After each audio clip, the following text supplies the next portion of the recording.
राजनगर महिला बीडीओ तिलोत्तमा पृष्टि कार्यालय भितर पशि बीजेपी कर्मी आक्रमण घटना बीजेडी प्रतिनिधि दल डीजी को फेराद देइछथि।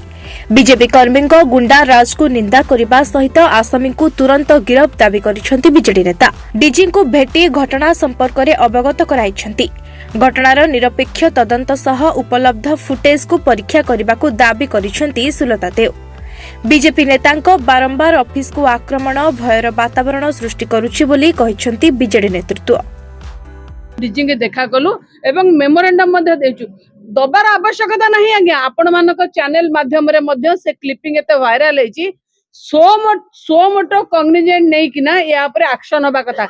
जने कार्यरत वीडियो समस्तकर लोकंकर काम करथुबार जे प्रशासनिक अधिकारी तांको ऊपर जेतबळे ऑफिस भीतर एई भली भाव रहउची एठी किए सुरक्षित।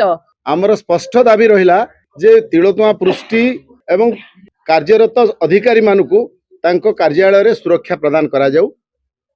ओडिसा रे जो आईन श्रृंखला विपर्यस्त होईची आईन श्रृंखलार सुरक्षा करा जाऊ एवं अपराधी जो भारतीय जनता पार्टी रो जो कर्मकर्ता माने जो ताको आक्रमण करिसंती तांको तुरंत गिरफ्त करा जाऊ।